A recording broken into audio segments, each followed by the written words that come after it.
Untamed is going to be untamed. It's going to be a little crazy. I want to talk to my people. I want to talk to my brothers and sisters. We can have grace and humility in how we interact with other people. Oh, hot dog, look at you. And nobody talked about what's really happening. And let's have conversations about what truth is.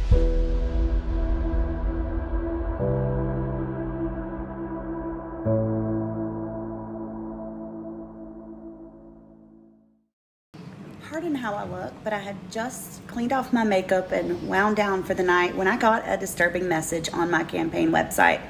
A woman in Alpharetta said they all just received notification that they will no longer be voting out the Alpharetta Public Library. They will be voting at the Turkish Islamic Center in Alpharetta. She said, "We do not want to go to an Islamic center to vote in an American election." I do not blame them. That is insanity, especially when the CAIR Super PAC, if you don't know what CAIR is, it's the Council on American and Islamic Relations, is putting money into elections. They dropped a whole bunch of money into Mamdani's election. There is a lot of truth to the fact that they are trying to get these Muslims elected. There are none running in Alpharetta, but they are trying to influence elections by donating money. That needs to be switched back to the library. That should not be happening. Man, I sit here and I go, what in the world are we doing? And it's almost to drive us to war. Like, let's go to war.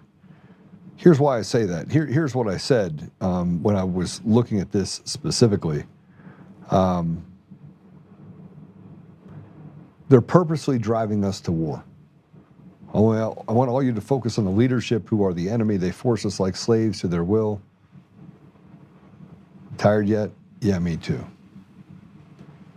We are at the brink of this thing. I don't even know what to call it. What would you call it?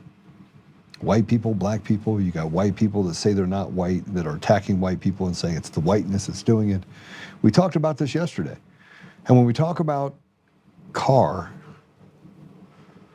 look, I was in the Middle East and Africa. I have lots of friends that are Muslim. You say, Joe, how do you have friends? How do you reconcile being friends with Muslims?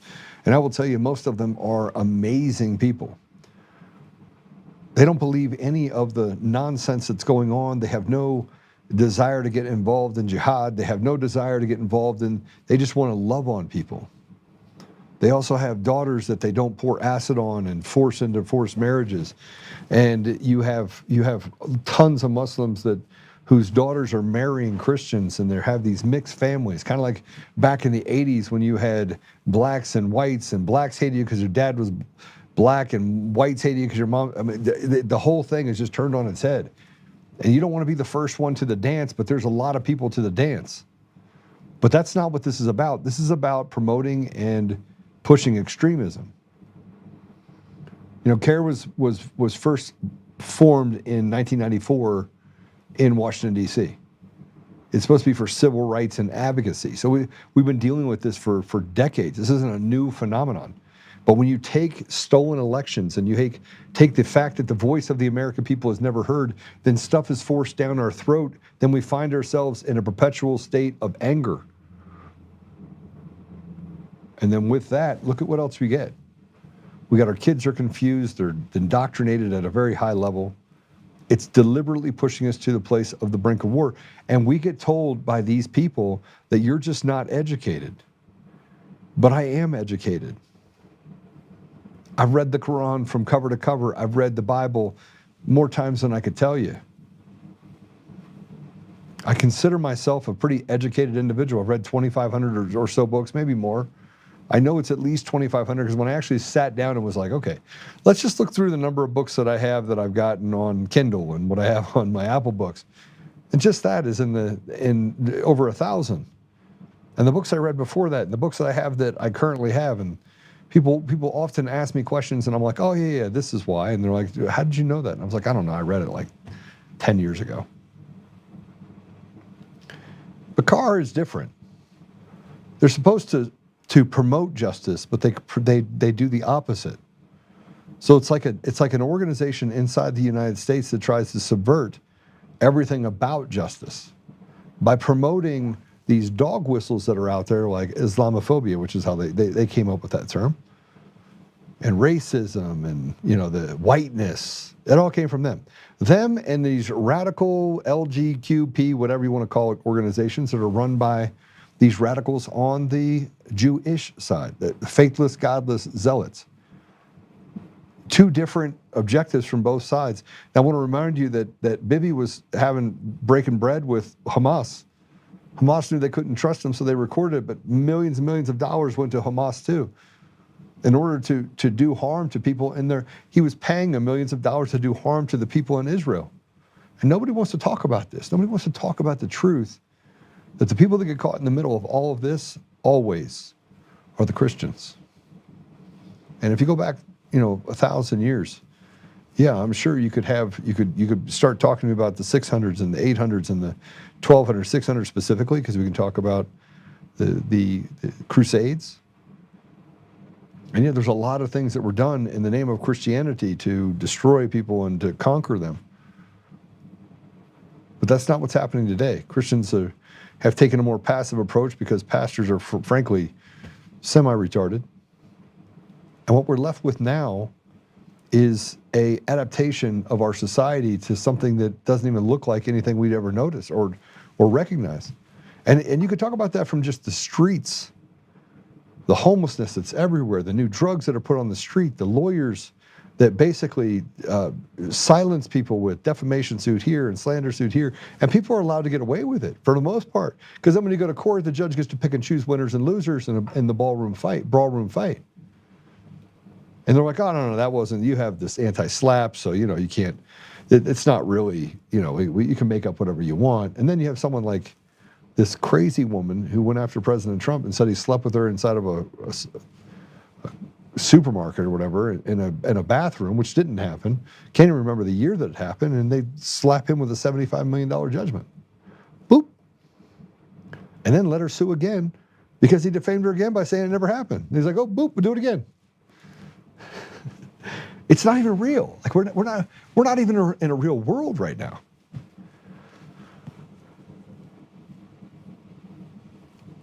We have been quiet for so long. And when I look at what I've done in the Colorado, I look at what I've done related to election fraud, I know that there are people all over the country that are pissed off at the fact that you got this loudmouth in Colorado that can't stop talking about election fraud. And we sue him, we sue everyone around him, we try to silence him, we go to the tech companies, we tell them to silence him. We literally do everything we can to shut this guy up, and he won't shut up. They came to my house and tried to kill me. We poisoned him. How in the world did he know what kind of poison it was? How did he go? I mean, look, by the grace of God, I'm still here. But the more and more I look at it, the more and more improbable it is that I'm still here. And I keep talking and getting more and more popular as a podcast, which I didn't think was possible until I moved up another 2 points. Even though they censor me everywhere, I just keep getting more and more and more and more people that are like, hey, listen, we need to speak up. And it's giving people the ability to have courage and speak into their own communities and hope that maybe we'll get through this.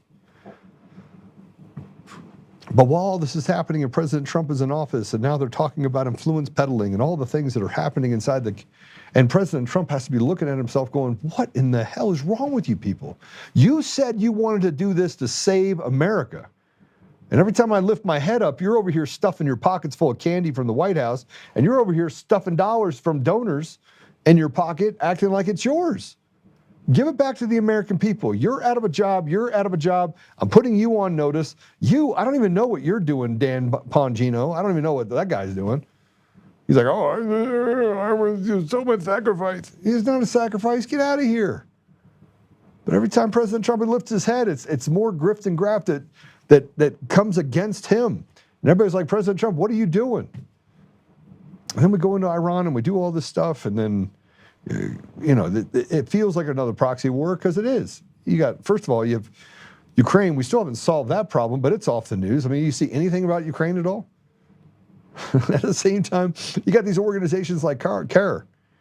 And you got Mamdani that's out there charging, another 6% tax on the wealthy, and saying, we're just going to steal every dollar we can. And basically, it's a slave trade. You're a sharecropper. When the government can come in and just say, I'm going to just charge you more, they'll just take more from you.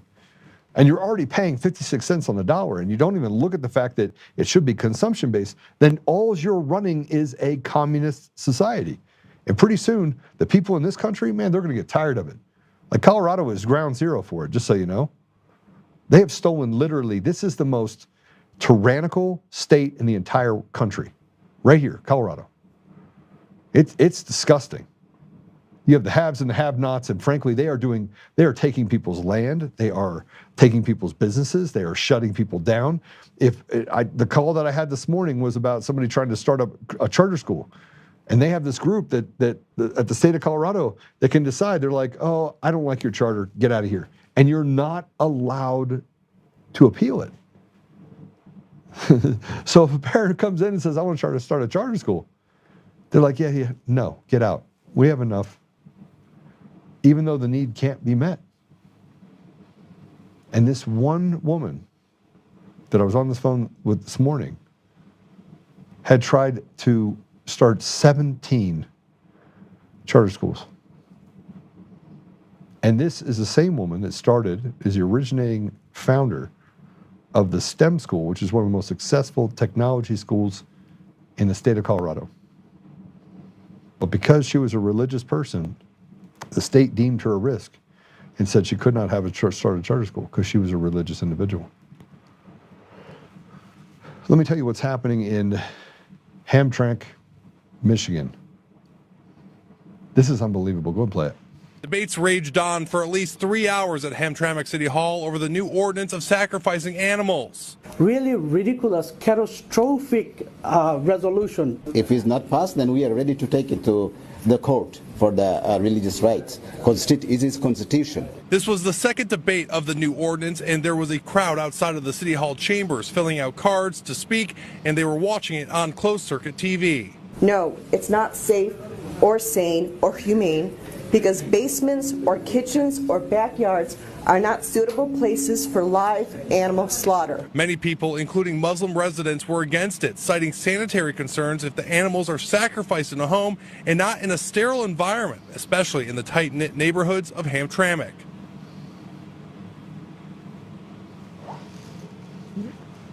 Okay.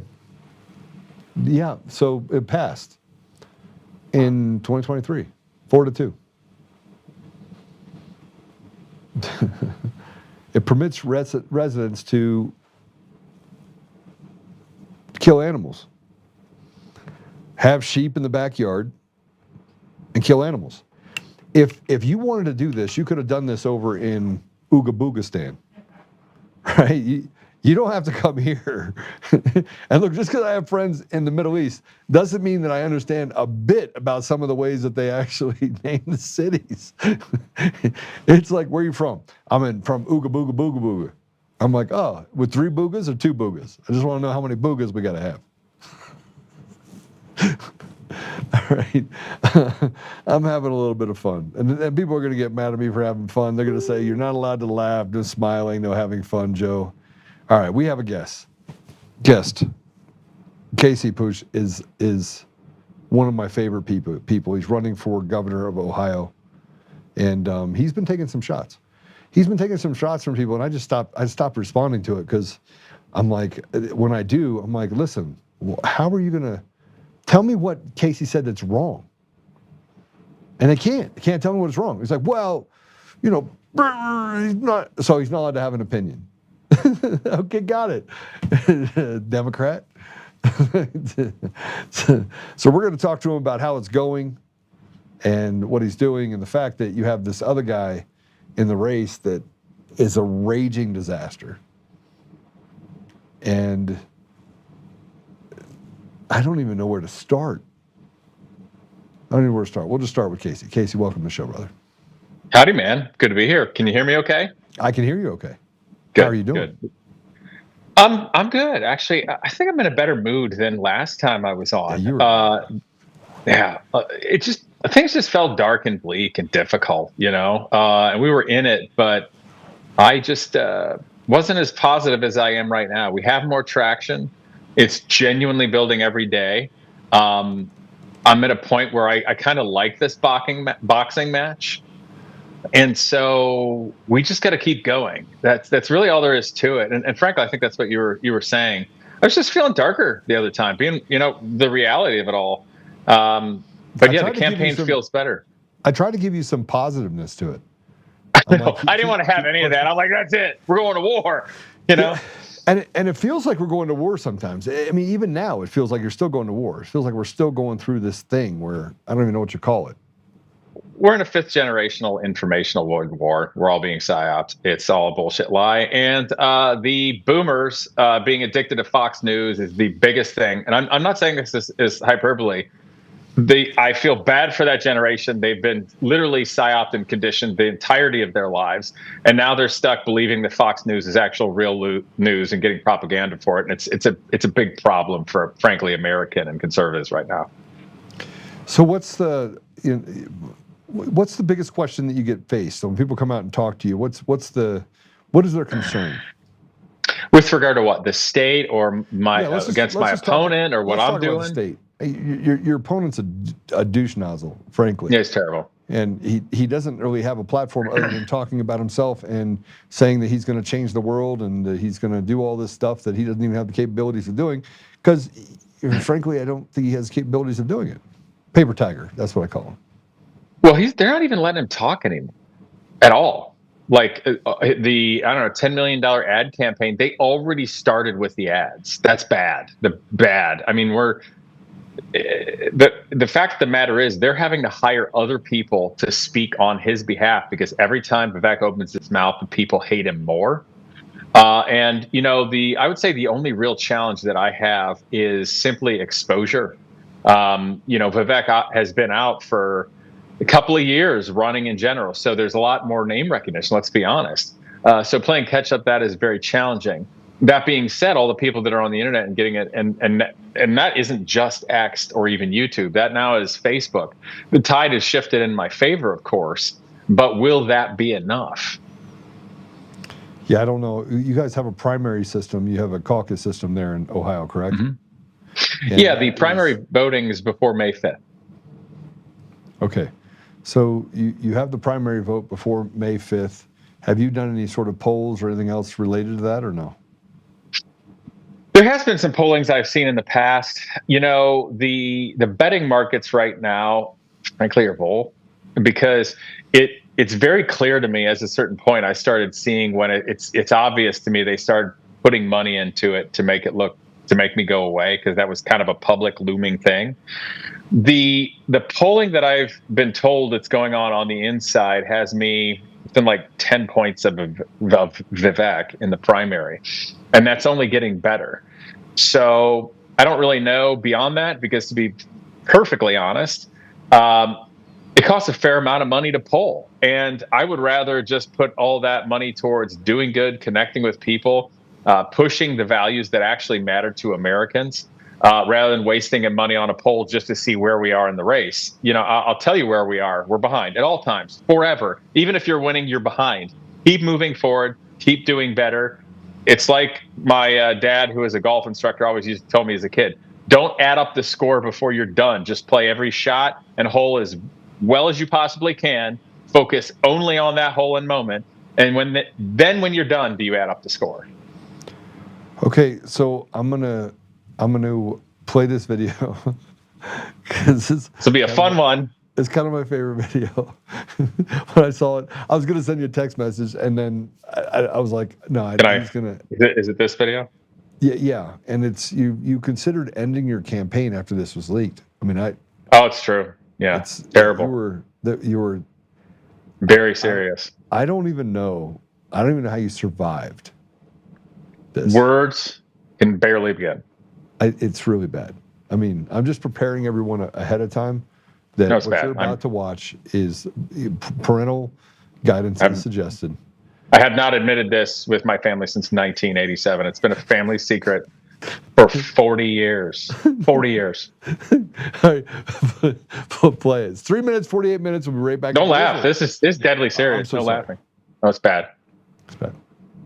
This week, there's something about my family's origin that's going to come out nationally, and it will probably end my campaign.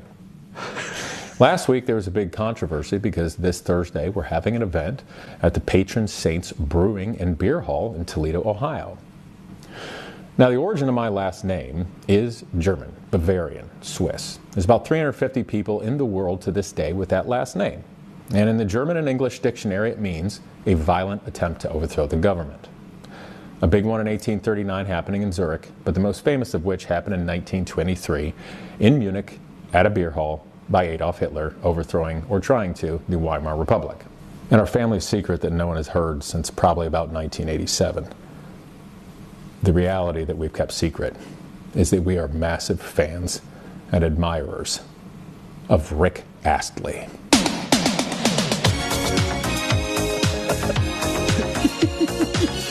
Hold on, that's not German enough. Let's do better.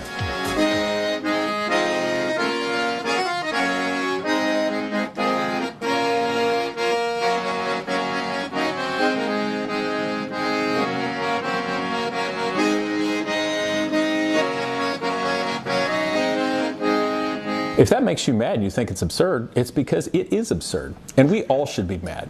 Because the people that are trying to make me out to be some kind of historical monster, you are low IQ idiots. And the world is tired of this stupid psyop that the entirety of the West and anybody relating anything to Germany, let alone the poor Germans, have had to suffer for 80 years.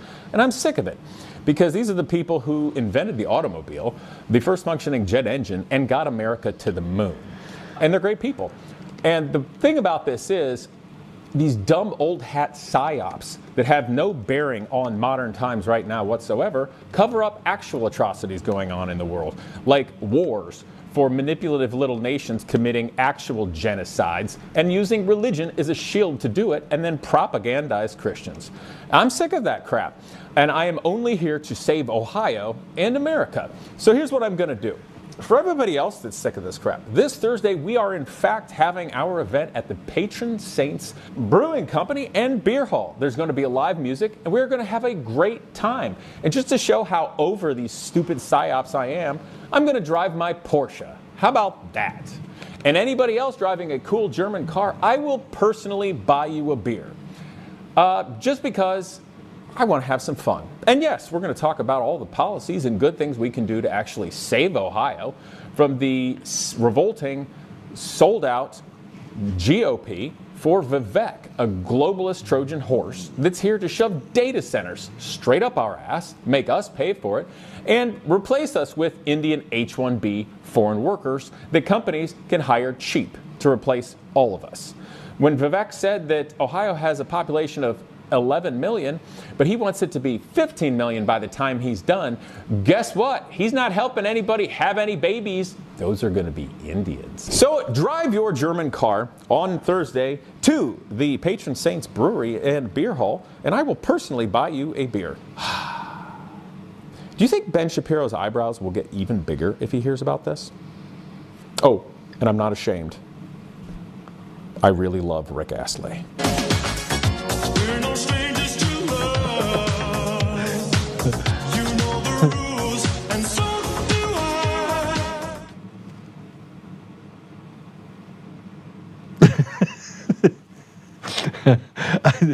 I couldn't help it when I saw it. I was like, "You've got to be kidding me! This is awesome."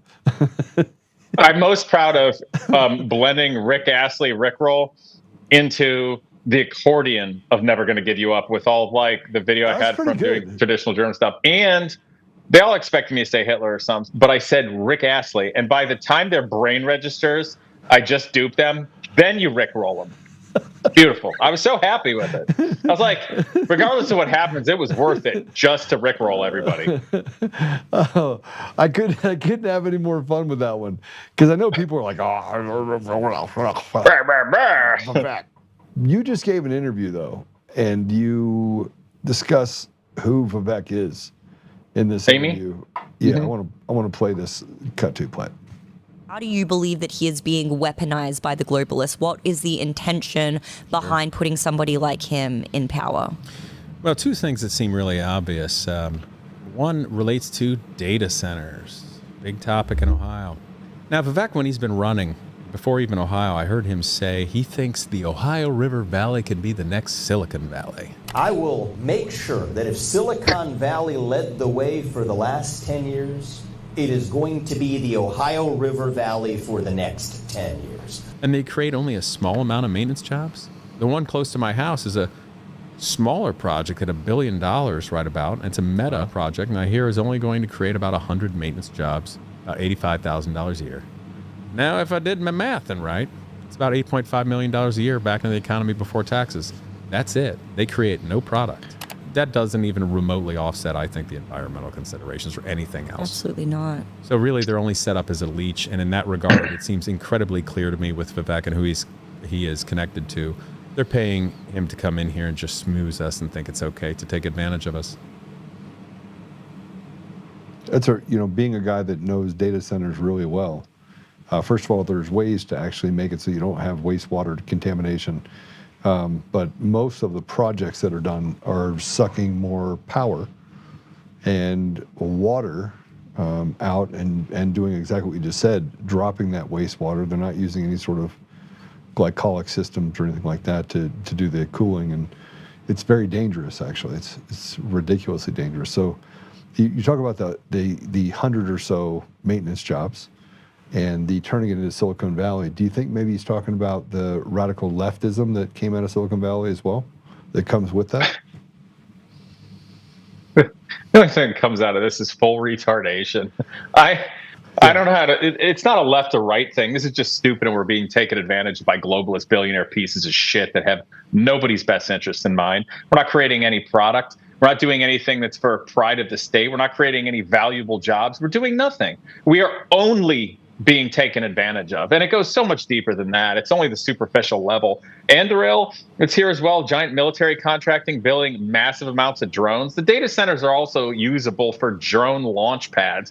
So if we think anything other than Ohio is going to be the new laboratory for a surveillance state, we're kidding ourselves. Yeah, no, I don't disagree with you at all. More importantly, I look at it as a stark warning of what we've seen happen to other parts of the country that have turned into leach fields. And we have two things going on at the same time. One, we have stolen elections. We have a lack of integrity in who gets put into positions of power and authority because they're propped up by these mega systems, which doesn't allow the people to ever have any voice, because you're literally just favoring the haves, and you're crapping all over the have-nots. You're crapping all over the people, right? Which really don't have the same consideration.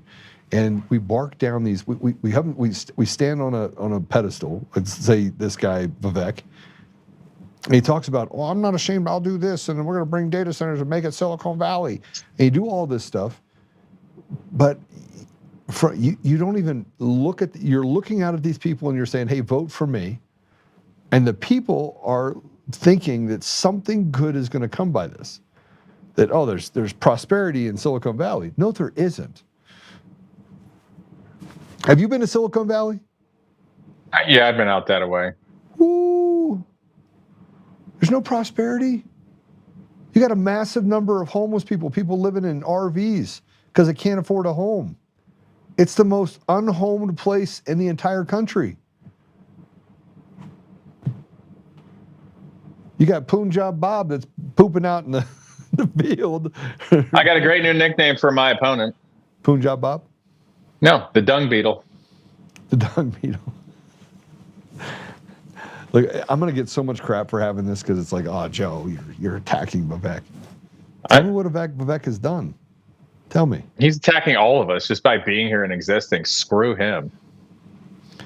No, genuinely. Like, there's no two ways about that. The deeper I get, the more I learn, the more that I see, the more it looks like everything's just going to come to a certain point sooner than later. Okay. Question for you. Yes. Pro-life? Yes. By the way, your wife is pregnant. Congratulations. I just saw that. You didn't tell me that before.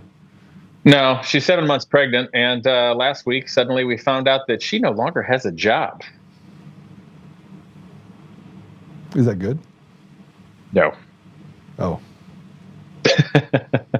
Well, I didn't know if you planned that or if it's No, that was the thing. But yeah, she's 7 months pregnant. It is America's doing a very bad job at fostering young people having a future and being able to build a family in every way imaginable, to the point where it's very difficult to look at it and think, hey, it seems like everything that's been set up over the last 60 years plus is literally just to push down actual Americans in every facet of their lives.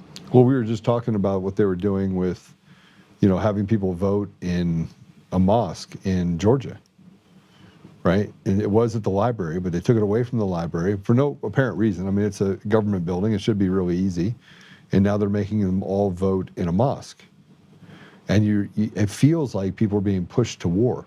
Now, I don't care if you're Muslim or you're a banana head with web feet, could care less. But the Zionists want us to go to war with the Muslims, and they're happy to facilitate more Muslims being here. That's the whole point. But I guess my point is, what is the point? I mean, if you're the really point is, I've seen this play out before. If you want to destroy Europe and the West, meaning America and Europe, what you need to do is you need to push a bunch of things in there to push them down and displace the population. But then ask yourself where it's coming from, and then ask yourself who's trying to antagonize people to hate each other in that way, and you'll probably figure out who's behind it. Yeah, it's the problem the problem is always the solution. The solution is always the problem. And as I look at what Vivek is doing, and I look at the similarities between that and other states, and it's this cell of prosperity. It feels Obama-esque. Oh, he's exactly Timu Obama. In fact, he says the exact same rhetoric. Obama. No, he is. Vivek is just Obama 2.0. He happens to be running on the Republican ticket. There's nothing conservative about him, and so he's not a African American black guy. He's just a frickin' Indian and a paperwork American. It's just the same grift, different day. There's nothing that will come good of anything for any Ohioans or any Americans by Vivek still being around. The best thing that can happen is we all forget his name ever exists and he pisses off to some other country. So that you don't have an opinion on this matter, I can see at all. It's like, that was my nice one. That was your nice opinion. So let's go through your platform. Number one, yes, sir. You're pro-life. That's right. Right. When I talk about pro-life, it's hard not to have the conversation about the 300 Democrats I sat in a room with, and I asked the women that were there, which is about 2/3, just like on the Republican side, 2/3 are always women, right? And so you got about 200 women. And I said, how many of you have had an abortion? And 100 hands went in the air. And then I said, okay, how many of you would still have an abortion if you had free health care and free child care? And only 10 hands went up. So that made me look at pro-life from a different perspective, that they're not given options, they're given this scare tactic that if you have this child, but we walk over Americans, black, brown, white, doesn't matter, and we hand entitlements, free health care, free child care. We're seeing it come out of Minnesota. We see it happen in Colorado. We see it happening in Ohio. We walk over Americans and we hand it to people who are foreigners, illegals. They get free health care, free child care, can have their babies. But ours are told, you have to abort your babies, and here's the Planned Parenthood. Am I wrong? No, you're not wrong. And that's what I said earlier about Americans are being destroyed in every facet of their life. So if you destroy it, you give all the money that could have gone for things like health care and child care, and you put that toward illegal aliens and other absurd things like that as a giant grift. Then guess what? People are going to have more abortions. And that's just another thing that's going to keep actual Americans, regardless of your color, down forever. And then it's like, oh, let's pump crap like OnlyFans and make every 20-something-year-old girl an e-whore to make a small amount of money. Like, the list just goes going on and on and on. We are destroying every facet of American life. And I don't know when, but at some point Americans are going to have to stand up and literally fight back. And I think we're at a point where I'm going to get to a point where, you know what, I'm just not going to comply. Just don't comply. We're not going in with this. And the fact of the matter is, the only reason government has any power over any people is because we allow them to. And it's time people remember that. Well, what's the alternative, Casey? I mean, what? And people say it to me all the time, Joe. Great, you're a fighter. We just need another 10 million of you. I said, no. We just need you. You don't have to fight. You just don't have to go along with stuff. If everybody does it at the same time and then protects the people that the government tries to go after, what are they going to do? Well, that gets me to, again, I look at it from the perspective of what people can do if people feel hopeless. And you got on here and you were pretty pissed off before, and I was like, everything's good, bro. And you're like, no, it's I feel it's your podcast that does it. I'm like, let's just go. We have different energy on your podcast. Yeah, well, and for good reason, because we're both patriots and we both really care about the people that don't necessarily think about or would care about us. I would say pro-life. How do we bring jobs back to Ohio? Let's give the case for Ohio. Well, Ohio's got the places. We got Toledo, Dayton, Cleveland, etc. But there's roadblocks in the way.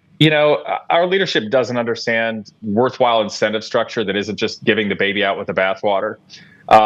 Unions do create an issue with people wanting to come here and invest, and right to repair is a big thing there. So the fact of the matter is, it's literally as simple as this. As a state, you have to assess where the investments in actual factories that create a worthwhile, tangible product and worthwhile jobs. What states are they going to? Why do they go there instead of here? Okay, guess what? Those are the things you have to change and make it competitive. Period. It's literally as simple as that. Do you think that at some point that if you got the regulations out of the way and you started allowing people to operate their businesses, that you could see a resurgence in the small business or medium business sector? Yeah, of course. Because what I'm speaking of is medium to larger business in terms of removing the roadblocks, but also you can facilitate things happening on a smaller level with individuals, with startup companies. We have buildings and such that can be allocated for less money to people doing startups if you have a basic pro forma. We have the ability to facilitate people to have some sort of, legal advice or counsel to be able to connect with, not to where the government's just there to rob everybody blind, but actually set up in a way to help facilitate people with the clear taxiway and runway to create their innovations, to create their inventions. We have nothing of the sort. We have no new jobs coming in. And the only thing our state is doing is just selling out our own land and people and resources for BS like data centers, which are only set up as a net leech. And we're doing precisely the opposite of working to make the state more prosperous. We are only at a time where leadership is selling us out in every way, shape, and form, and doing everything they can to keep all Americans downtrodden in every facet of life. Casey, how has the Republican Party dealt with you being the sandpaper of what's happening with Vivek? Have they taken sides? Have they chosen sides? I want to be a nice, coarse 60 grit.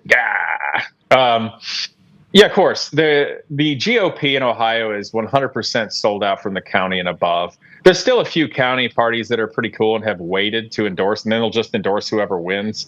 So, they're kind of complacent. But I absolutely gave up on going after any endorsements or doing any of this because it's a game that cannot be won. It is structured and runs like a mafia, period. The higher level counties, the state, they'll just call counties. This is what I'm told, that counties keep being told and are forbidden from letting Casey Putsch speak. Okay? Sounds familiar. They did it in Colorado, too. Yeah, exactly. First, I think you mentioned that. The first big talk I did at, I think, Delaware County, it's fascinating because I didn't think anything of it at the time. I was told that it was at a headquarters at, say, 7:30. And then somebody else told me where it was, and I go, oh, okay, well, then I'll go there. And when I got there at 7:30. I was already a half hour late. I'm like, that's kind of weird. And so I get up and I find my person and I go to talk, and I gave her my cell phone to record because none of my team is there. None of the people collecting signatures there, no one at all. And I didn't think that much of it at the time, but then afterward, I'm like, where the hell is my campaign? And then I find out later they all showed up at the other location, which was over a half-hour drive away from the real location, a half hour late also, which means if we all showed up where we were told by the county to go, we would be over a half hour away and already over a half hour late. That even if we found out when we got there the real location, we would end up being over an hour late and missing the opportunity to speak. Do you really think that was done on accident? And the list goes on. No, but this is what you're describing is the games that are played by people who pick a jersey, pick a candidate, their person, their little buddy, and not what's best for the people. They don't let the people decide. They create this noise, and frankly, the American people are so tired of it. They're tired of it. I mean, what you just described is. Well, and that list goes on. It's long and distinguished, which reminds me of that classic line from Top Gun. The list is long and distinguished. Never mind. The thing of it is, it's wrong across the board. And from the people that are making bad money off of it, I can almost respect that. Like, you are a crappy human being and basically a criminal, but at least you're gaining. The thing that I like just can't even fathom. I actually think you are less than a criminal if you're just doing it out of disgusting groupthink and you want to be part of a little club. Because if you're one of those disgusting sellouts that don't want an actual American that cares about you, that you can relate to, that's even having the opportunity to speak, and you're not even on the take, my God. What kind of low life are you that you have to suck up to people who already hate you just to feel like you belong to something? My God, seek help. Yeah, this is where it just gets. But it is beatable. It is beatable. And the thing of it is, the nature of social media helps a lot. But that being said, I'm being throttled on social media. So, Elon is obviously connected with Vivek, and I'm told there's a whole lot of H-1B Indian workers at X, and I'm getting throttled. And there are Indian-based attack gangs that get people canceled off X. They're not supposed to do that. They're not supposed to do that for political campaigns. It's illegal. They're going to do it anyway. What are you going to stop them? What am I going to stop them? That's what they do. But I've been censored to it's to a crazy degree. And it's okay. Yeah. I've just gotten used to it at this point. People will find me. It's kind of amazing I'm still going at all right now with social media. I've thought about that a bit, and I don't know. It's really it's really fascinating, all this. The other thing is, the longer I'm in, the more I look around and go, oh my God. Like, I am a very small list of people who are not controlled opposition. The more you're in, the more like, who out here is actually real? Do you know what I mean? Yeah, no kidding. Gatorbait just said, Joe, I just texted my brother-in-law in Ohio, Casey's name and pick, told him to make sure his family votes for him in the primary. So you got people that are doing work for you. Yeah, I'm honored. Gammy says Vivek is a poser, a plant. Of course she did.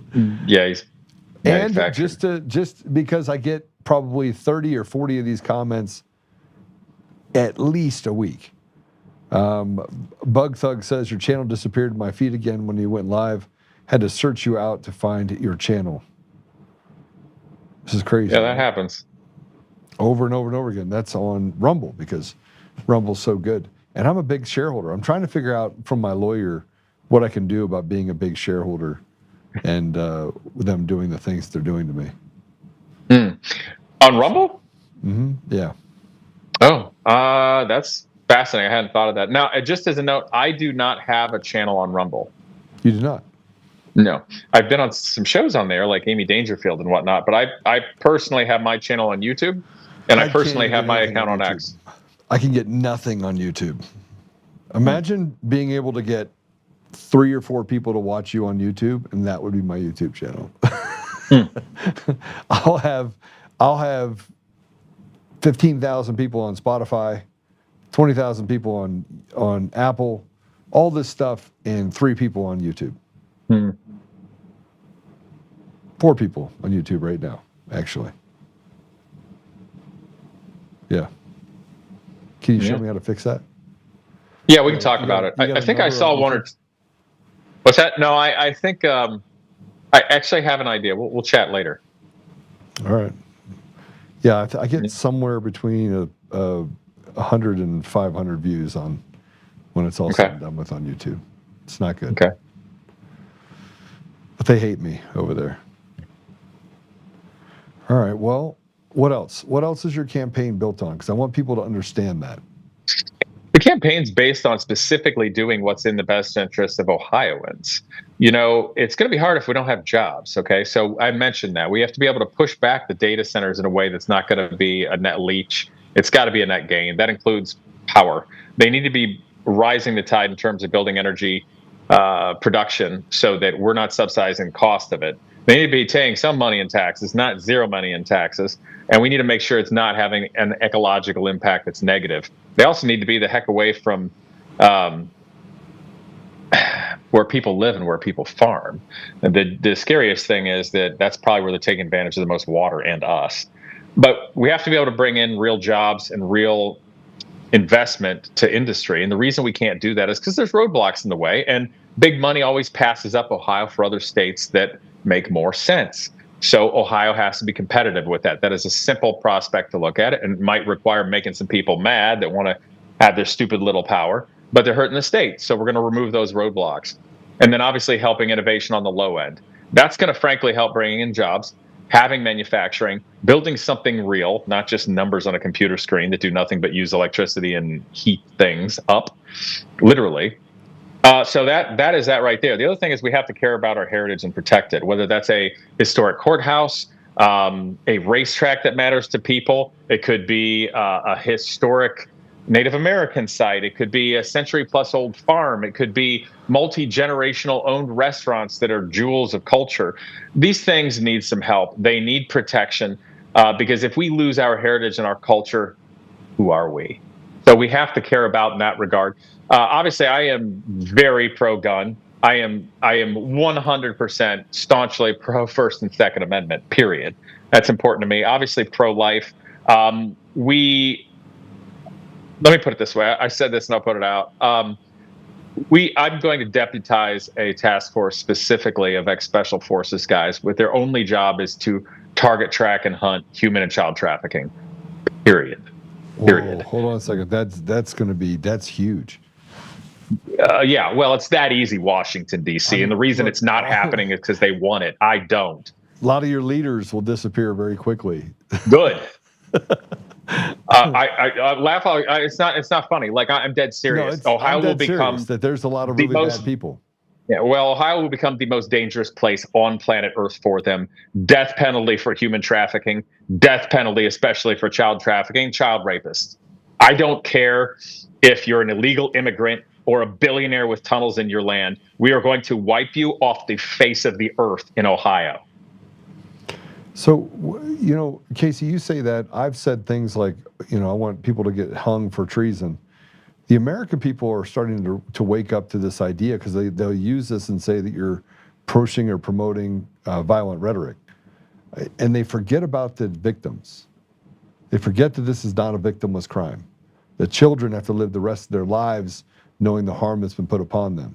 So what would you say to people that say that this is pretty violent? I don't have time for you to be a mealy-mouthed pussy. We're going to end these people so we can have a society. And you can thank me later. Okay, so let's hypothetically say they come in. Do they have the same trial through the same judiciary? Because your judiciary and and we're not going to have these radicalized judges that let everybody out. We're going to expedite this. It's going to be fair, but it's going to be expedited, and we're going to make it happen. Period. I'm not letting things destroy society anymore, because if we keep doing this and other things that keep destroying society, that means America will end up in only one position. And I don't want to get there yet. Well, Casey, there's only one group of people in the entire country that operate with impunity. Only one. They basically check themselves. That is, lawyers in this country operate in and judges. The entire legal profession is the only one that has its own loop. The Judicial Commission in every state. We're gonna is end actually that. Run by. Come in. Talk for 1 second. Sorry. All right.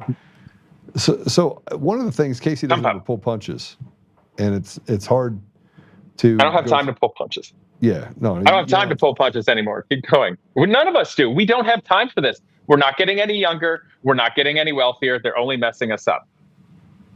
I agree with you fully, but the reality of it is that there's an impediment to the American dream, and it's not even the president of the United States. It's not even Congress. It's the judges. I know that is a horrific problem. Attacking these judges that let everybody out, that ends. One of the way all these things are going to end is if you're part of the government, whether you're an elected official, you're paid, you're part of the legal system, it's going to be full transparency because if YouTubers and social media people are doing, yes, I know you want to listen to, here you go. If all the social media people are the ones doing the best job at finding all of the fraud, whether that's through illegal immigration, these are radicalized judges letting everybody out, then good, let them find the fraud. And we're going to create a way for the public to be able to report on this and show it. Because then, and only then, when the entire public gets mad and these people are accountable, can we do something about it? And then what I'm going to do is I'm going to make it so that the public, when they see it, they have the ability to stay on top of actually prosecuting and ending the careers and or putting these people in prison. Period. The public will have that power. And yes, I realize that also relates to me as a government official, because if all government and legal officials can't hold up to that scrutiny, they need to be gone yesterday. No, I totally agree with you. But you say that talk about the judiciary, we're going to end that. That takes a huge amount of people to recognize where the problem comes from. And everywhere that I've actually had a conversation about either be election fraud or corruption or even doing things like investigations, they all come down to a judiciary that is rotted and doing some really bad things in our communities, and they're above reproach. You can't sue a judge, you can't hold a judge accountable, and frankly, it takes forever to get somebody that's corrupt out of their positions of trust and authority. It shouldn't be like that. It should not be like that, in my opinion. We're going to do something about it. Because I'm not going to go through my whole lifetime and not see change. So we can either do it the way the founding fathers intended, or we can do it the way the founding fathers also intended. Well, I mean, they gave us an out. I was talking to someone and said, Joe, what are you going to do if they just strip us of a few rights? And I was like, I'm just going to walk down there and evict them. I'm going to grab 50 of my buddies or 100 of my buddies. We're going to go down there. We're going to throw all the furniture out. Tell them get out. Just get out. Yeah, even in France, old white flag giving up France, they'll at least take tractors and stuff and spray manure on all the government buildings in on them. Gosh, we don't even have the guts to do that. Yeah. Well, and you see what's happening in Ireland as well. I mean, these guys have set up, they wrote down, they told guys, get out. They had these illegals that were in villages, and they said, get out or we'll burn it down. Ah, fair. Yeah. And so it's creating a cleanse. Huh? Let me help you. I have a guest here today. The little one here. You've been having more fun with my lieutenant governor pick, Kim Georgeton. Obviously, my wife Taylor, who's pregnant, and one of my campaign people is a very nice woman, and so she got to see nobody, but she got to see all girls yesterday. And so when Dad comes home, she's like, "No, I'm hanging out with women today. Can I get any love?" Then you got to spend more time at home, which well, that's a challenge. Governor's mansion, you can do that then. Well, how do people follow you? How do people connect with you? How do people? Of course, you can go to putschforohio.com. That's spelled Putsch. You can, of course, find me as Casey the Car Guy on YouTube. And, of course, we have the Putsch for Ohio or Casey Putsch for Ohio campaign X accounts. You'll find us on Facebook, of course, on Instagram. Just across the board, you'll be able to find me. And remember, every social media platform is its own unique blend of horror show and personality. So hate the game, not the player. But you're going to be able to find everything out. Bro, thanks for coming on. It's always a pleasure. And remember, I'm honored. told I you always like was to gonna get come out feisty there. with you. Hey, look, we know where it's headed. We just hope it doesn't get there. For our children's sake, we hope that we can do so in a very calm way. But evil will never go back in its hole without a little bit of force.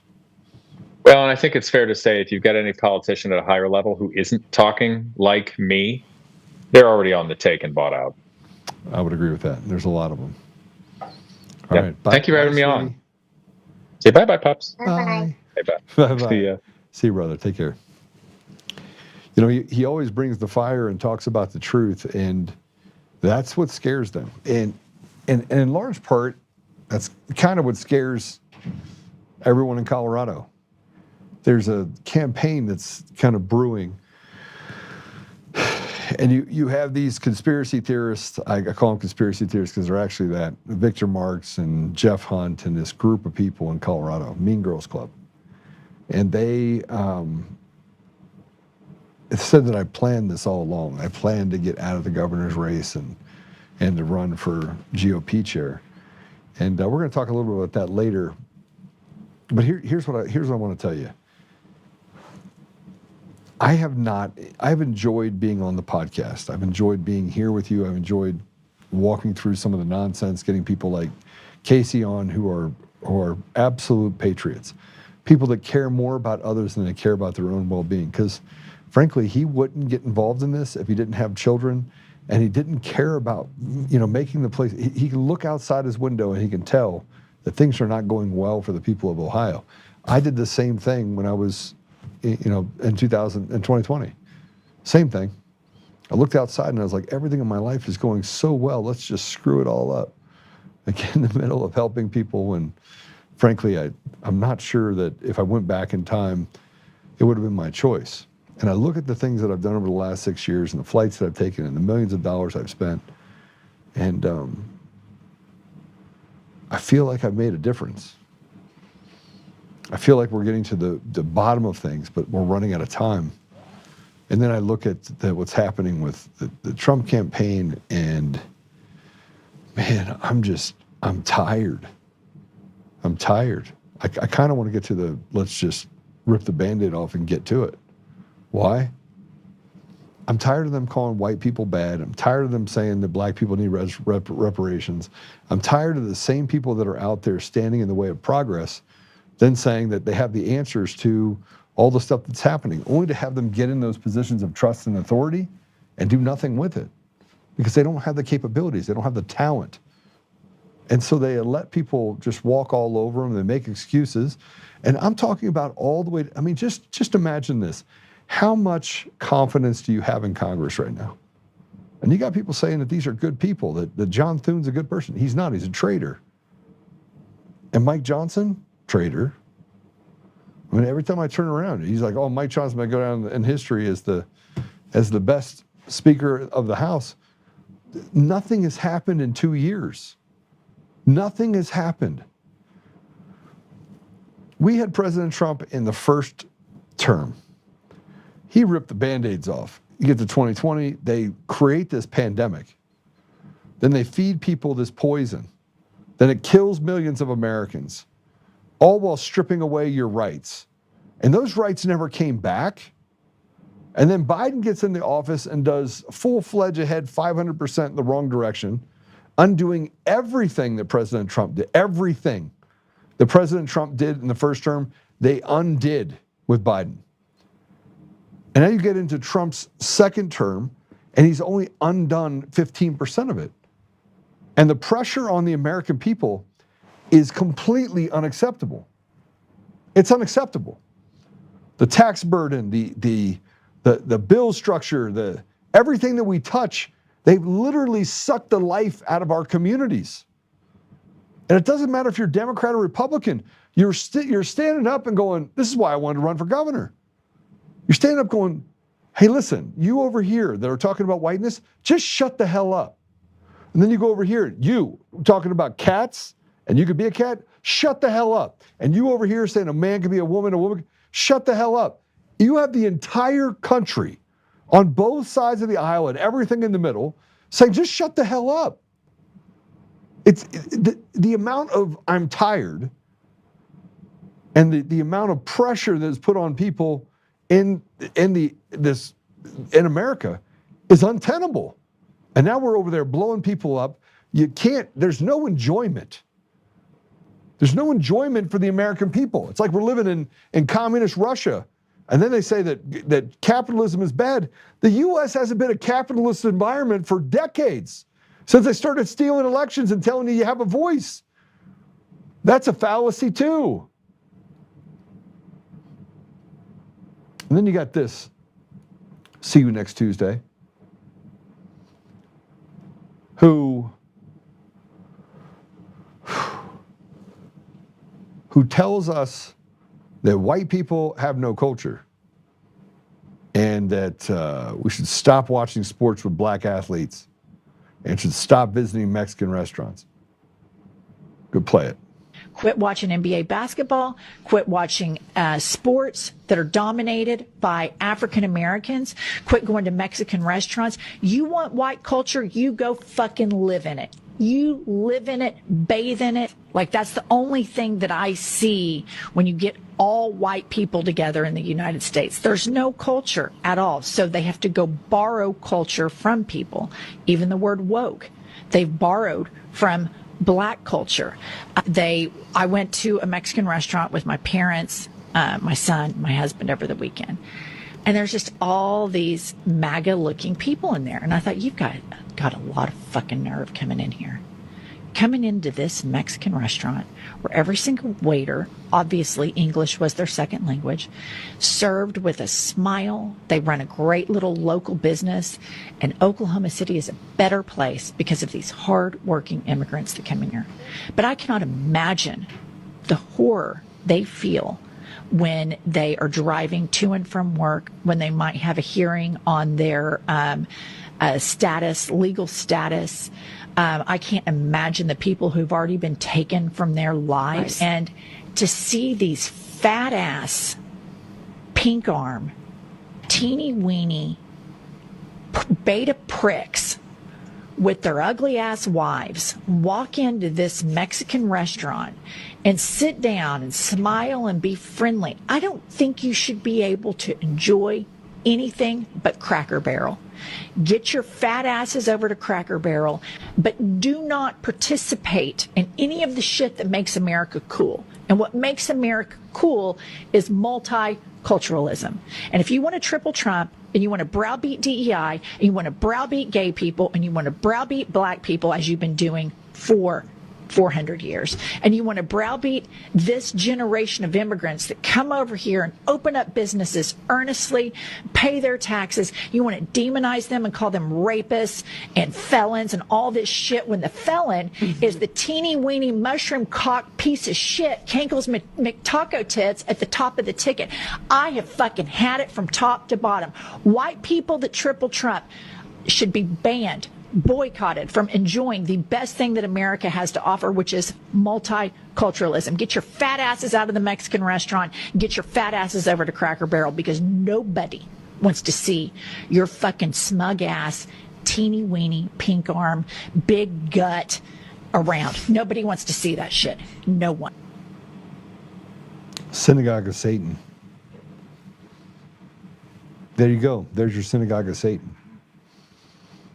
This cunt bitch. And you think anybody cares who she is? You're an interior designer, you stupid cunt. That's what you are. And you don't know anything about black culture. You're sitting here parading around in your white suit while saying that white people are bad. And I grew up in an interracial environment. Synagogue of Satan. She wants to tell me that we got to leave criminals here and put them all in the same bucket and say, you just eat it. She doesn't have to eat it. And that there's no culture?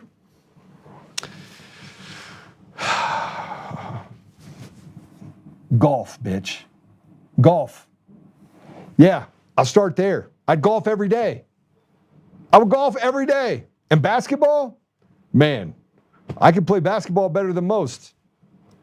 I can still do 100 push-ups like I'm standing still every morning. But you want to come over here with your ugly wives. My wife's beautiful. I don't know who you're talking to. And you look like a snaggletooth little pig, kind of like Griswold.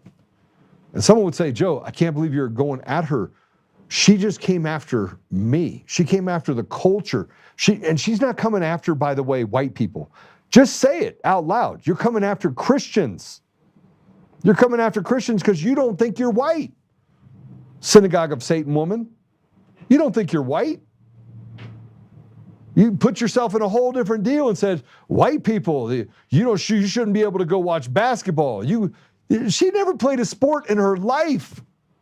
She's just a smug little pig. Basketball is invented by a white man. It just doesn't even make sense. See, my generation, we thought we got rid of racism. We did. There's no place I won't go.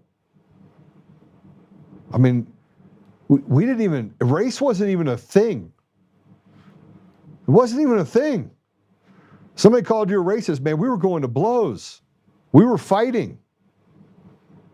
And frankly, I love to fight. I was at this thing called a Weiss Market. Anybody from Maryland knows where Weiss Market is? I'm across the parking lot, and at the time, I was coming out with a TV dinner and a gallon of milk. And this kid goes, Joe! And I was like, what's up? And he goes, not you, stupid white boy. Man, let me tell you something. Let me tell you what happened real quick. Right? I wiped the concrete with him. Now, you can say what you want. This was before Jesus. People wonder why I fight now. I fight because I don't like crappy people. This woman's crappy. She's trying to divide us. You got somebody that says, hey, look, I got a great idea. Let's move our voting place in Georgia from a library to a mosque. Because they wanted to create discomfort and they wanted to hurt people in their community. They wanted to be able to say, now you won't go vote. Instead of putting it in the government building, they're like, yeah, go over here. And it has nothing to do with it. You don't see a lot of polling places in churches. They're usually in schools, libraries, but no, we're going to do this because we want to, in Georgia, we want to create controversy out of nowhere so we can create division, so we can say, see, we told you so, there's Islamophobia. No, they don't want to go into a mosque for anything. Now, I've been in mosques. I've done dua, done prayer. Got plenty of Muslim friends. I got Jewish family and Jewish friends. And they'll all tell you that this woman is trash. White culture. You don't have culture. What the, I just want these people to go do something for me. How about you just read a book? For once in your miserable life, go read a book. Because the only dog that's out there are the ones that literally, I promise you she doesn't believe in God. I promise you she doesn't. But people that believe in God don't act that way. But she wants to speak for me. She wants to speak for black people. Man, let me tell you something. This is what happens when you have trash people that want to act like they're virtue signaling when frankly, they literally would piss on you just soon look at you. They're the ones that think that there's the superiority for them to be able to bark all this while they betray the same people. They talk one thing and they deliver something completely different. That's the mantra of the Democrat Party, and it's the mantra of the synagogue of Satan. People like Griswold and Polis and Weiser in the state of Colorado who have done massive wrong to this state, who have created an environment where people are held hostage in their own state. Palantir left for a reason. Palantir left for a reason. They were only here for 6 years, and they're like, we got to get the hell out of here. Right now, 4 of my clients, some of the biggest companies in Colorado are trying to find an exit strategy and where they're going next. They have an entire committees. I'm talking about $1 billion plus companies that are trying to find a way to get the hell out of Colorado and take with them the equivalent of probably 70,000 jobs. The state of Colorado is being run into the ground by demons who think that you're trash. And they can talk up here all they want and go to baseball games with Lauren Boebert and rub shoulders while watching people in our communities in Colorado and around the country burn. So I just got one thing to say to you, Miss Synagogue of Satan. Piss off. You're a zero. You're an interior designer, and a bad one at that. You never wear white in the winter. All right. Let's go to, let's meet Susanna Karatosis. She's running for Georgia State House. And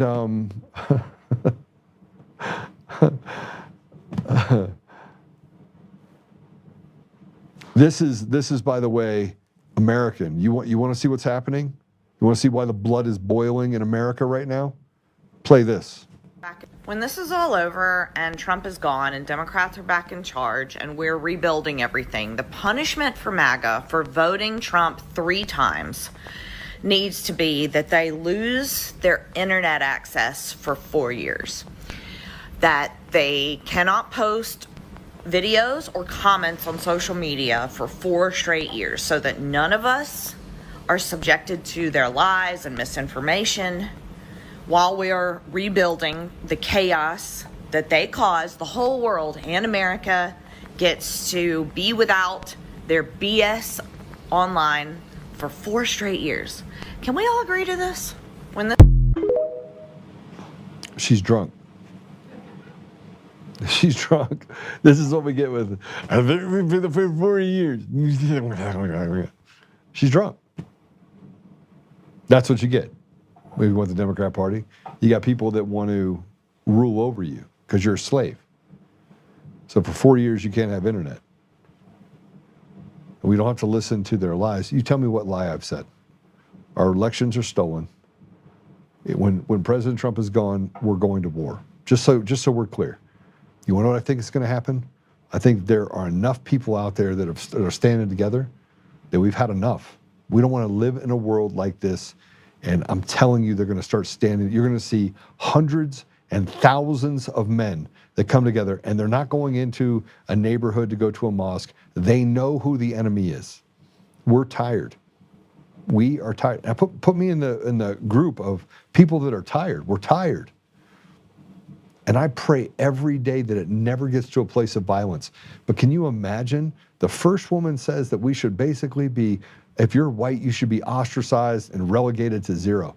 You're having the most racist, anti-white hate you could possibly have out there. And most people in the community are like, you're a fool. And then you got this piece of trash. You got this piece of trash that says somewhere along the line of, you lose your internet for 4 years, slave. And you don't think people are ready to, man, let me tell you something. People are pissed. And more importantly, let's talk about what the attacks are against. It's against Christians. It's against Christians. This is a fight against Christians. Yeah, so the Zionist people that are out there saying, oh yeah, I agree with all this stuff, they are literally the minions that are sitting in the machine and looking up like the Oracle and saying, Ted Cruz. Retards. Massive retards. And what are we getting out of it? Our entire community is literally run into the ground. Entire community.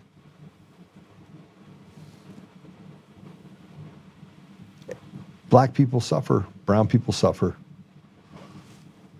Jews, God-fearing Jews suffer. The amount of protests that are happening in Israel right now are off the charts. Tell me how many you've seen online. You're not allowed.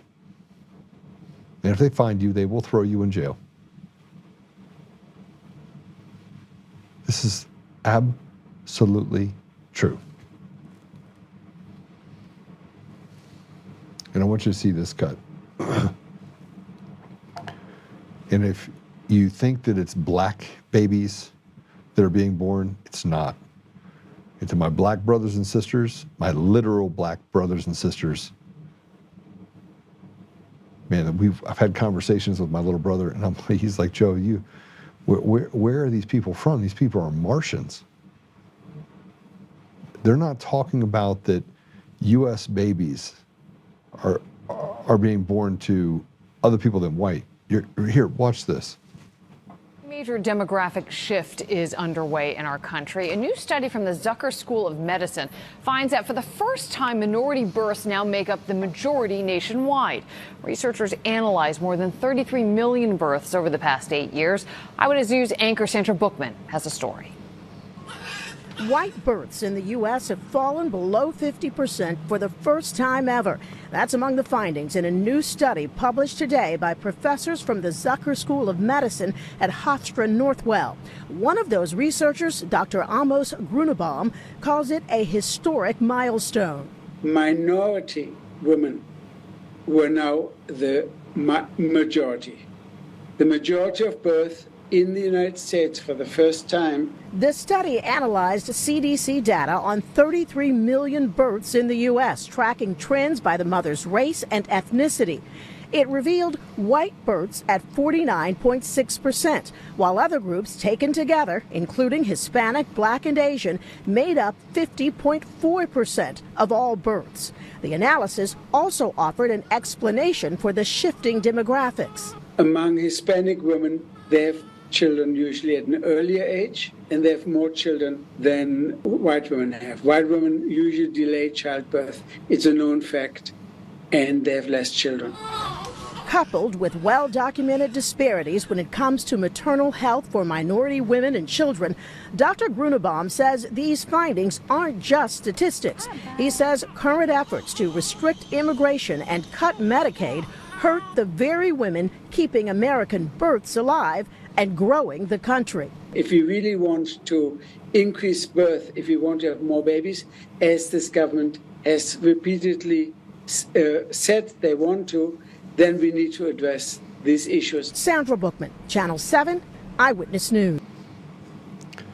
Okay, so here's what I need to tell you that I thought was interesting. This was based out of the Zucker School of Medicine. You ready for this? That is actually not true. But they've changed the rules and moved the goalposts because they've removed white Jews from white. Just thought I'd let you know that. True story. So if you're white, there's a new color out there.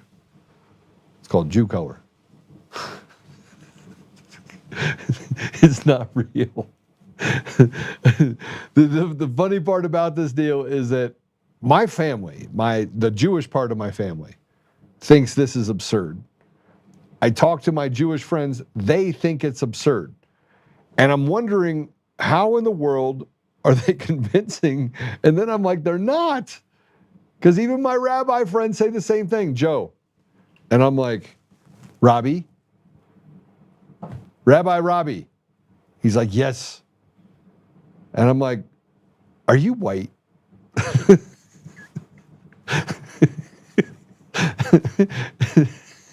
He goes,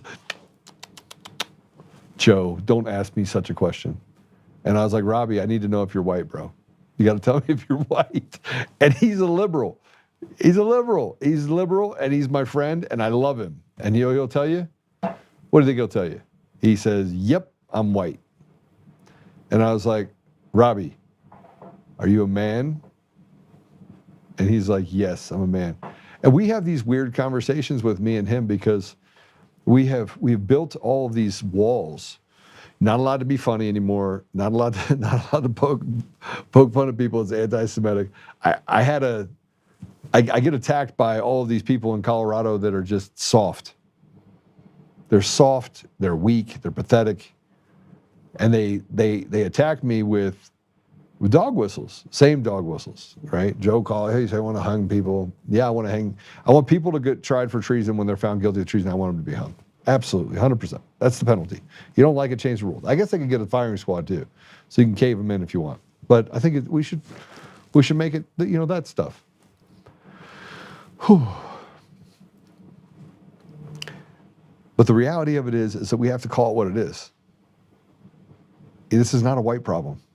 This is not a black problem.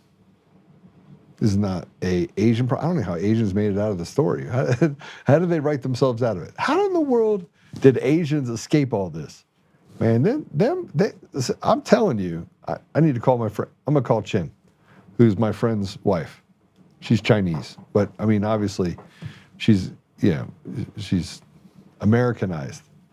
I ask her questions all the time about people in China. She goes, they love President Trump. And I'm like, everyone loves President Trump. The people love President Trump. You know who doesn't like President Trump? Is the weak pieces of trash, the devils out there that don't want to restore the power back to the people. Give the people the ability to have a little meat off the bone. Now, I want you to see this. This is what's happening in Virginia. This Spanberger. Now remember, Spanberger in Virginia is a CIA agent. So the best they could find in Virginia to run for office as the governor of Virginia was, on the Democrat side, was a CIA stooge. I'm not kidding you. Here's a clip of her approval in Virginia. Play it. She rescinded the prior directive that ICE would not would not be able to work with our local law enforcement. Anyway, people are not happy with the job she's doing. Her approval rating now after a few months is 47%, or disapproval is 46, approval is 47, which is not normal after 3 months in that area. Well, because Governor Youngkin left with a 54% approval rating, but he was term limited. He can only have one term. And so there's really no comparison. That was for the same period, not even when he left. Exactly. So it's like, when you lie to the voters and you say that you're going to be a moderate and you go in there, they're going to be a little upset about this. She's also wants a corporate tax rate. She didn't talk about that on the campaign trail. She's back on this climate nonsense as well. And Mikey Sherrill as well. Doesn't want to work for ICE. Climate change, tax the rich as well. And as a result, those businesses are now moving out of Virginia. Businesses are moving out of Virginia. You see what you just heard? Businesses moving out of Virginia. Another synagogue of Satan. And look, you can say what you want, but we have to start separating. I'm going to tell you right now, if we don't start separating these demons from the actual people, you are going to see the same thing that happened when we have this lump it all together. Everyone thinks that a black person is a gangster because that's all they saw on TV. And the reality of it is, most black people are awesome. I was going to crack a joke, and then I was like, I better not crack a joke because it's going to be clipped out by Kyle Clark.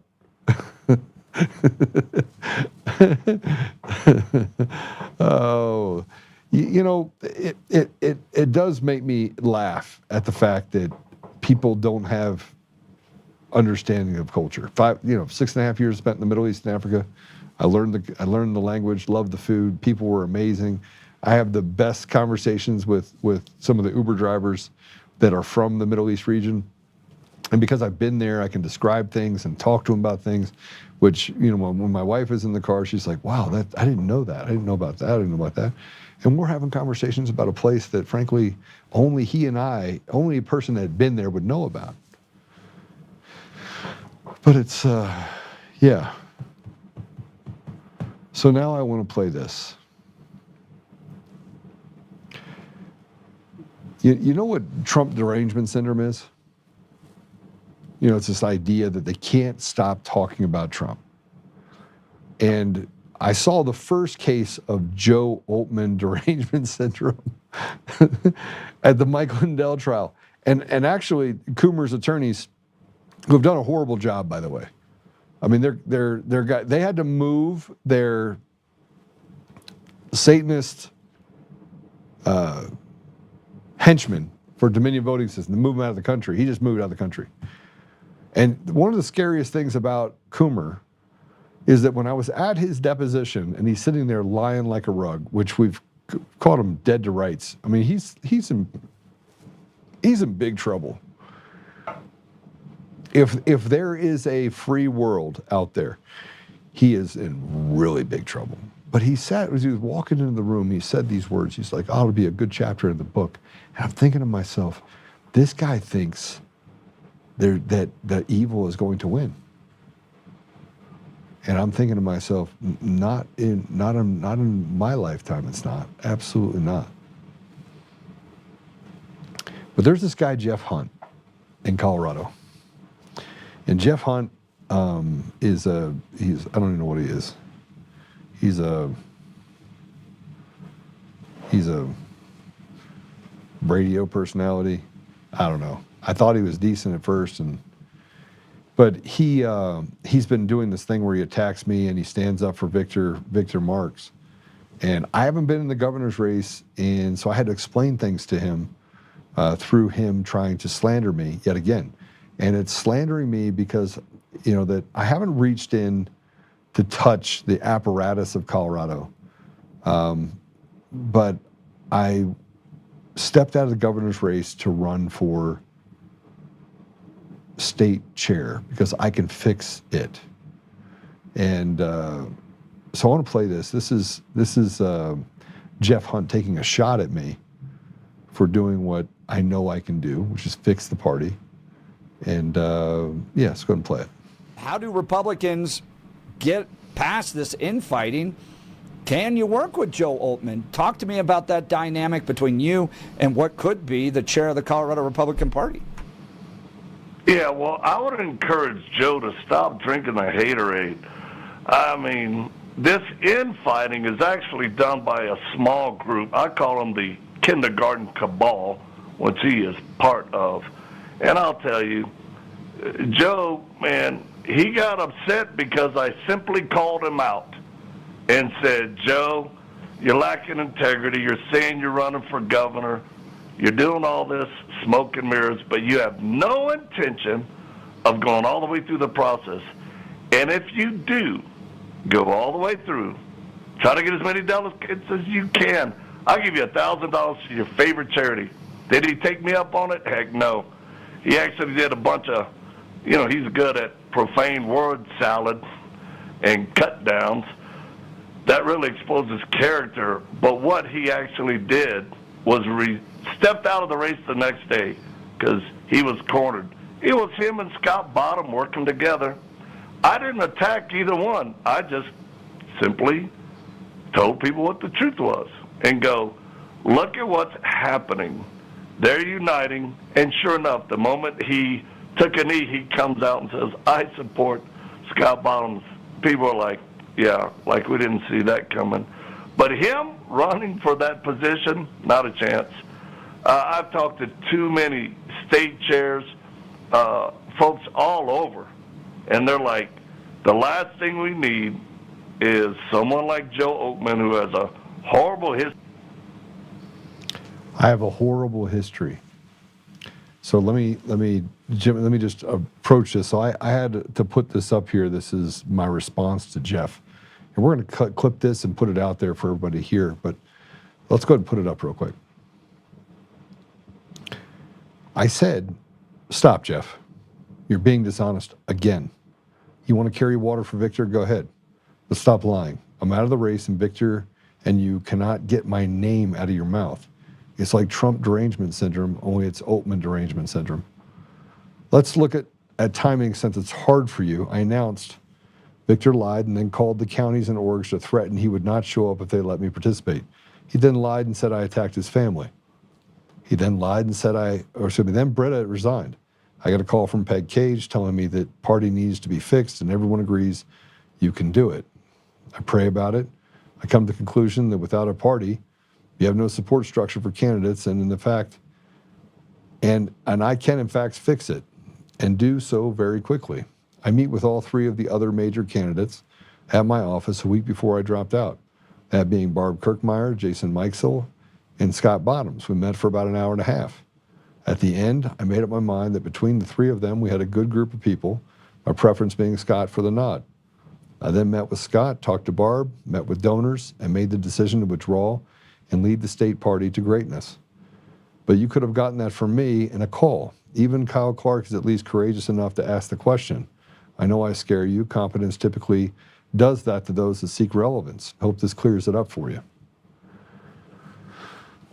So let me address this, because I am the #1 punching bag for people in the state of Colorado who are weak and pathetic. People that don't have any courage and don't have any sort of conviction and or integrity. I never attacked Victor Marx. I didn't attack Jeff Hunt. Jeff Hunt was having a conversation with Peter Boyles over at 710 KNUS, and he said, oh, he'll probably talk about me. Peter came to me and said, hey, by the way, he thought that you were going to talk about Jeff Hunt. I go, I don't even know who Jeff Hunt is. So I don't know how I would talk about him. As we start seeing all of this play out, there's a contingent that has destroyed the party in Colorado. Those same people, and I'm talking destroyed it to a place where it's not even recognizable. The state of Colorado does not even have an office. It doesn't have phones.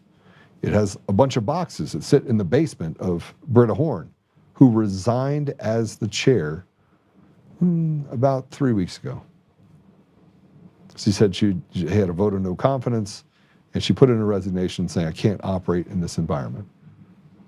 So no one knew that she was going to drop out of the race. So how did I drop out of the governor's race and get into the chair's race if I had planned it all the way back in December? See, the lies just keep stacking up for these people. And no matter where you turn, he says that I'm really good at cut downs. I am.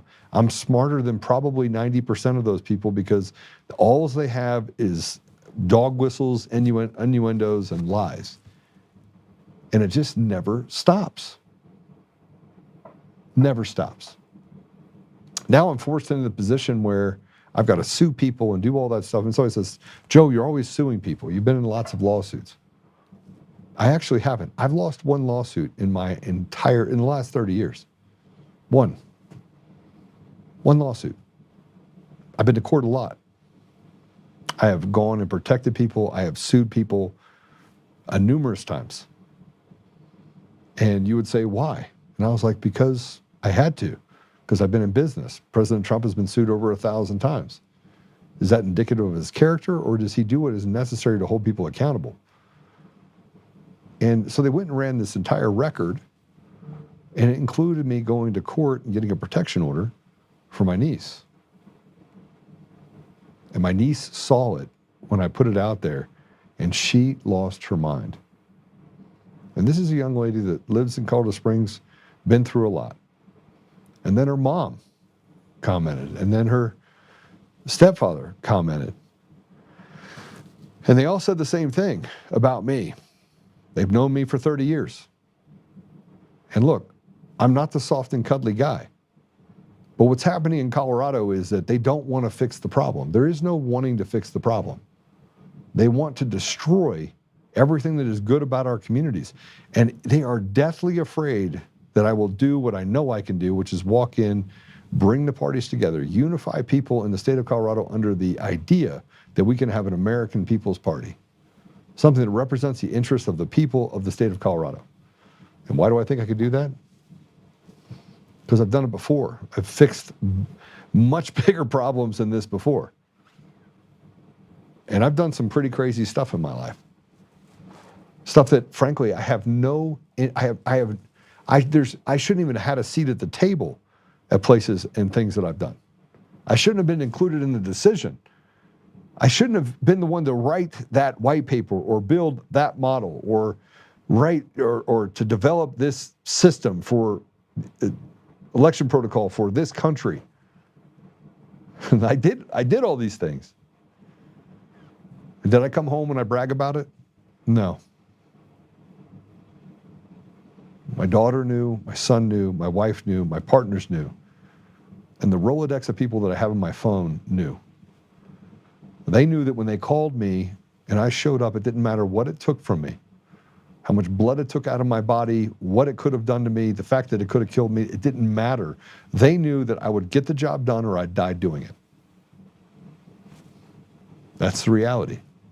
They hate the fact that I don't hate the Democrats. I don't like radical leftists. I don't like synagogue of Satan people. I don't like evil people that do bad things to good people. I don't actually care what side of the aisle you're on. I don't even care if you're gay, straight, a dinosaur. Could care less. What I care about is, can you be a good person? Can you actually look out for something other than yourself? Can you serve the greater good of the community, and can you do so with dignity? And Jeff Hunt can't. He can't do it. Victor Marx can't. And this whole thing that came out with Colby, to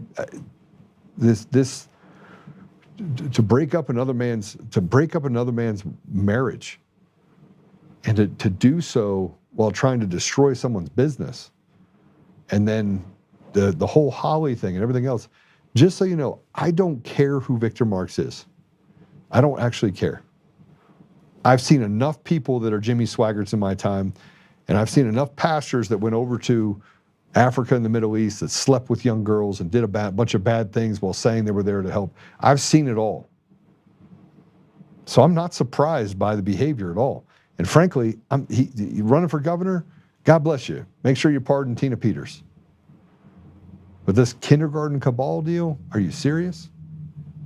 I don't even care. Because the people will make a decision on whether or not you represent them. But there is an entire campaign out right now that's like, oh, Joe's got these donors. There's another thing, this guy running for office, running for the same office, writes, he said, I got a plan. Puts out the thing, my plan is bylaws, not my laws. And goes through an entire deal of slandering me while touting things that have no plan. No, his plan was, I'm going to take $10 a month from Republicans. They'll give to me. Nobody has an interest in the Republican Party because it's dead. And without a plan, without a full plan to reinstitute, bring young people in and really, really fire towards the center of results for the people of Colorado, nobody's going to pay attention to a thing any of you have to say. And I just sat with a friend of mine in the other room and I was like, bro, we were talking about this 9 months, 12 months ago. Is there an appetite by anyone to give to the Republican Party? He said no. And he sits in all those circles, lives in a big home, very successful. His wife is hugely successful. They're just really successful family, generationally successful. There's no appetite. And I was like, okay, but there's an appetite for me to come in and fix it, except for by this group of people that's run by people like Jeff Hunt. And what's sad is that he will destroy the community around him while telling everyone he's here to help. That's Jeff Hunt. And what's sad about that is that it doesn't have to be that way. We can come in, fix the Republican Party. I don't care who takes credit for it. And we get to frankly, you only got 10 months. So a 10-month plan, because you got to re-elect someone in February again. You got to go through the same process. Everyone gets left out, except for the people that are so selfishly engaged in destruction that they actually serve the Democrat Party. Victor Marx was right about one thing. The party is broken and it was infiltrated by the Democrats. 100% that's true. The blueprint that they had way back when had to result in a chaotic and destroyed Republican Party. And they have not disappointed in any of that. Closest it came, I think, in my opinion, is Dave Williams, who came in, was able to raise money and do some good things. Christy Burton Brown, actually, I just found out that she raised more money than everyone. She raised $5.5 million. Probably a better GOP chair than I thought she was, because at least donors were paying attention to her, but the people hated her. And she let it eat her up. She didn't know how to speak to people that didn't like her. I didn't like her. But then again, maybe I was wrong. Maybe in the heat of 2020, 2021, and the Christy Burton Brown era, maybe I was wrong about her. Because at least she could come to the table and get people of influence to put money into the party so they could go forward. And more than I can say for Britta Horn or these other people that have destroyed the county chairs and the GOP inside those counties for a long time. All right. I'm reading some stuff about some other stuff that we have going on.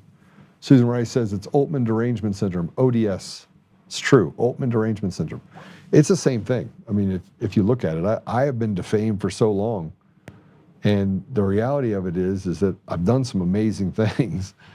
I've accomplished some great things, but the radical leftists has done a good job of pushing me to the side. So it looks like Peter Tipton put his hand in the hat in the ring to be the AG. He would be a great AG. I was talking to Peter earlier this morning, and we were walking through some of the stuff that he's doing. And I talked to David, who's his counterpart in the law practice. And let me tell you something, Peter's been run through the ringer. If you go through your career, and he has 4 or 5 decades of being a lawyer, if you go through that and you don't have some run-ins with the bar, you're not a very good lawyer, because it means you're not fighting hard enough.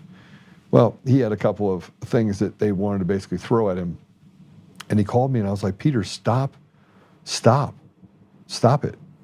You do not have to apologize to me at all. Let's just get to work. Like, don't worry about me. We're good. Because I'm loyal than a drunk yard dog, and I know for a fact that he's a competent attorney. So, yeah, so it's, I think he would be a great AG. Here's what happened if he was the AG. If he was the AG, people would go to prison. You wouldn't have this dog and pony show. You wouldn't have people like Brian Cole, a black autistic man that they were throwing in jail and making him a patsy for, well, letting a CIA white woman go. Just the irony of it. It's just, I can't even tell you. It's ironic. It's ironic, which shows you that even they don't believe in this race deal. They just want to destroy the lives of someone innocent. Be like, maybe he'll get off. We'll just let him go. We'll give him probation because, he's autistic. We've let them ruin everything about our country. And they've done a good job of it. They've done a good job of it at every level. We just got to make sure that we have a little bit more of a voice than we've had up till this point. All right. Well, I don't have anything else. Things over. I had a good conversation about them. I know it's going to be really fun to see how they try to work out the word salad of all the things that I talked about. Here's my prediction for, we have an assembly coming up on Saturday. My prediction is that Scott Bottoms will make it through. I don't think Mike Soul will make it through. I hope he does, because if he makes it through and Scott makes it through, then I don't think Victor Marx does. There's a lot of stuff coming out, and I want to believe that none of it's true. And that's how I started out, by the way. I started out with this idea of like, yeah, people take shots at him. But I went and met him. And then he lied about me. So when you lie over and over and over again about me, and I don't even care about you, and you put me in a basket and then have your campaign manager call and lie to me, I mean, literally try to sell me on some idea that's not true. I recorded it too, because once you've lost trust, then you just go through it. But maybe I'll just put that out. I'll put that out the night before the assembly. We got an uphill battle, guys. We got an uphill battle, but we got to continue to stay in the fight and do what's right. So let's pray it out, shall we? We're early again today. Apple Podcasts, Google Podcasts, Spotify, Pandora, iHeartRadio, TuneIn, and more, all that fun stuff. It looks like Truth or John has a video up there. I don't know what video that is. Let me see if I can punch it up real quick to see what it is. Make sure I'm not missing anything.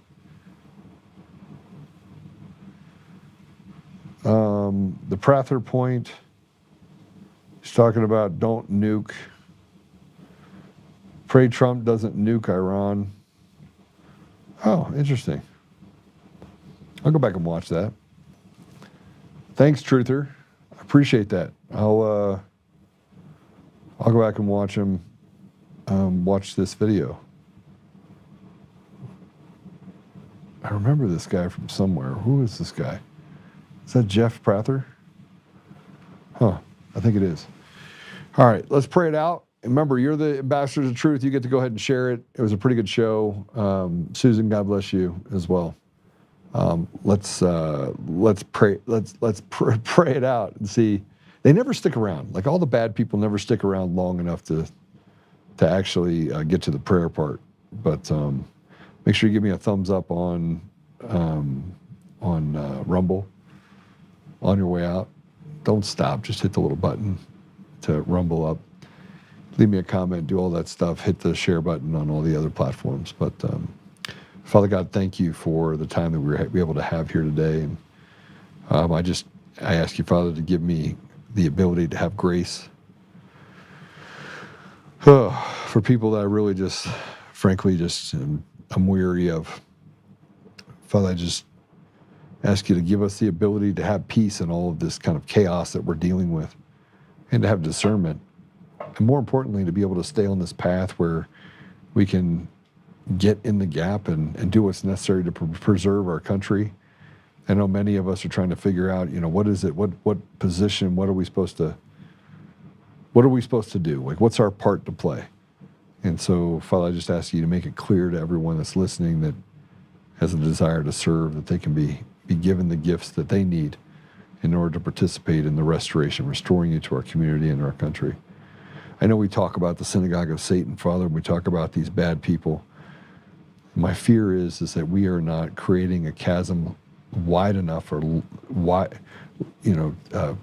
deep enough that it keeps everyone from being lumped in with these just really evil people. So I fear, Father, that'll lead to stuff that we don't want it to lead to. So I ask you to help in this area and help us to be able to define evil leaders like we have in Colorado, like they have in Virginia, like the woman that was just on here that basically said that white people are evil. We do pray at some point, Father, we'll get to a place where we can have peace, and we can judge people by their character, not by the color of their skin. We've created such massive divides. And I don't know what the answer is other than truth. Just speaking truth and letting people grab onto what they know they can see, not the innuendos and propaganda that are put in front of them. Help us, Father, that we can see through it, and we may not be discouraged or use it as the bias towards other people that we may meet that we know nothing about. And sooner or later, we get to this place where maybe we can rewrite, ignore what's happening to leadership and remove them and replace it with something that is representative of the goodness of our communities, which is a massive part of our communities. I ask you, Father, to give us this peace and give us this strength that we can continue to fight for good. I say these things in the name of Jesus Christ. Amen. All right. I will see you guys later. Don't forget to tell you about the Davos of Space Gangster. Oh, yeah. There's a Davos get-together in Colorado Springs. It's really weird. Gammy was calling me on it. She didn't send me all the information on it yet, but we'll talk about it on here. Maybe I'll have her on so she can talk your ear off for about an hour. Anyway, Gammy is a fighter. So I say that and I laugh. She's been fighting. She sends stuff to the school board. She sends stuff to the legislatures. She is relentless. She also carries a gun, and she's well trained in it. SpaceSymposium.org in Colorado Springs. Yeah, we should probably go and infiltrate that. Maybe we'll get some what are they called? James O'Keefe stuff. Put it on and go in there and see what we can come up with. All right. I guess I'll see you guys later. She has daddy issues growing up. I agree, Joe. I don't know what that one is. 2. Let me see if I can go. I saw a comment up here. Let's see if I can figure out what it's 2. Jennifer Welsh, she had daddy issues. Yeah, she did have daddy issues. I agree with you fully. And she's a total lunatic. And people listen to her. They, bad people, stupid people, people that are dumb, listen to dumb people who create hateful environments like she did. The Jennifer Welsh, a completely horrible human being. All right. Oh, Susan says I have to have Gammy on, so I guess we'll have to have Gammy on. All right, I'll see you guys later. God bless you. Have a great day. Remember, be kind. It doesn't take any money to be kind.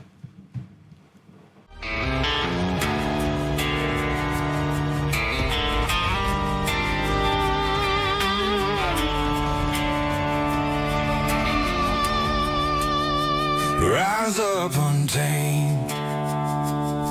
In the heart of the fight where the wild ones roam, Joe Oltmann's calling, bringing truth back home. From conservative daily to this untamed fire, we shatter the silence, lifting spirits higher. No chains can hold us, no lies can prevail.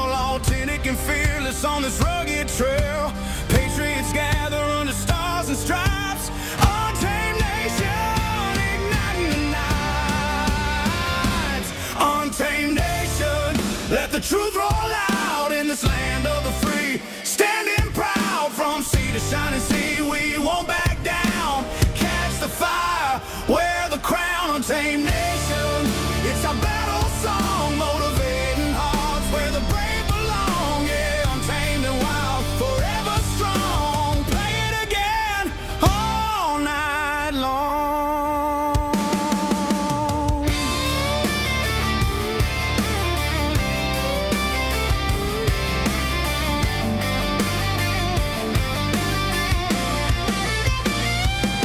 Break the mold, chase the real.